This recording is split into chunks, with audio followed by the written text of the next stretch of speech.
গত 5 আগস্ট ছাত্র জনতার গণ অভ্যুত্থানে সরকার ত্যাগ করে, অর্থাৎ সরকারের পতন ঘটে। শেখ হাসিনা সরকার দেশ ছেড়ে পালিয়ে যায় ভারতে। এরপরেই কিন্তু আওয়ামী লীগের যারা শীর্ষ পর্যায়ের নেতারা রয়েছে তারা কিন্তু বেশিরভাগ আত্মগোপন করে, নয়তো দেশ ছেড়ে পালিয়ে যায়। সে সময় ছাত্র জনতা, অর্থাৎ বিক্ষুব্ধ ছাত্র জনতা, দেশের শীর্ষ পর্যায়ে যেসব নেতারা ছিল তাদের বাড়ি কিন্তু একেবারে ভেঙে গুড়িয়ে দেয়।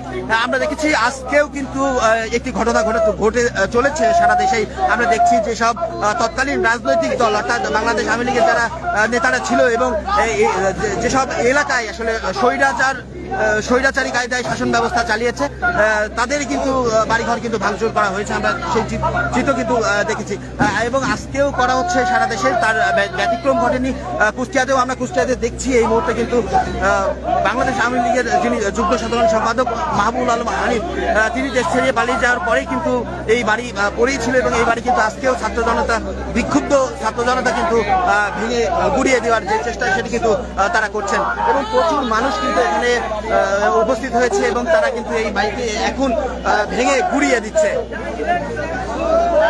আমি একটু জানিয়ে রাখি যে আসলে এই তৎকালীন শেখ হাসিনা সরকার তিনি সোশ্যাল মিডিয়ায় দেশদ্রোহী বক্তব্য দিয়ে উস্কানি দিচ্ছেন বলে মন্তব্য করছেন তারা। একই সাথে এই উস্কানিমূলক বক্তব্যের কারণেই কিন্তু আবার পুনরায় ছাত্র জনতা কিন্তু আবার বিক্ষুব্ধ হয়েছে এবং এই যে কুষ্টিয়া সদর 3 আসনের সাবেক যিনি এমপি ছিলেন তার বাড়ি কিন্তু এখন ভাঙচুর করছে।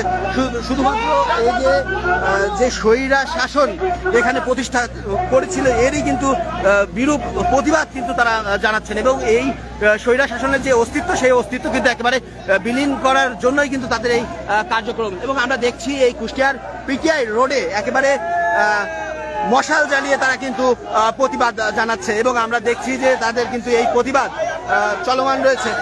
এবং আমরা একটু যদি দেখানোর চেষ্টা করি যে আসলে দেখছেন একেবারে পিটিআই রোডে কিন্তু এই তৎকালীন সরকারের যিনি এমপি ছিলেন কুষ্টিয়া 3 আসনের, তিনি কিন্তু পালিয়ে গেলেও তার বাড়িতে কিন্তু আসলে বাড়ি শূন্য হয়ে পড়ে। সেখানে কিন্তু বিক্ষুব্ধ ছাত্র জনতা কিন্তু একবার আমরা দেখেছি যে এখানে কিন্তু ভাঙচুর করা হয়েছে। পরবর্তী ক্ষোভের জায়গা থেকে কিন্তু ছাত্র জনতা তারা এই কাজটি করেছিল।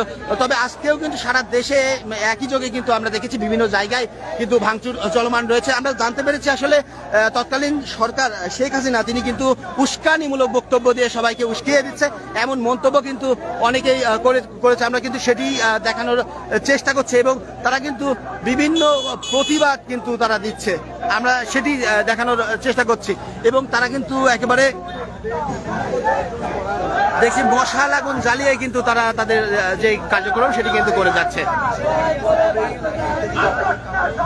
এবং আমি বেশ কয়েকজনের সঙ্গে কথা বলার চেষ্টা করেছি, তারা কিন্তু বলছিলেন যে আসলে এই স্বৈরা শাসন বাস্তবায়ন করেছে, সেই স্বৈরা শাসনকে একেবারে নির্মূল করা এবং তার অস্তিত্বকে একেবারে নিঃশেষ করার জন্যই কিন্তু আজকের এই আয়োজন, এমনটি কিন্তু তারা বলছিল। আমরা যদি একটু কথা বলতে চাই তাদের সঙ্গে।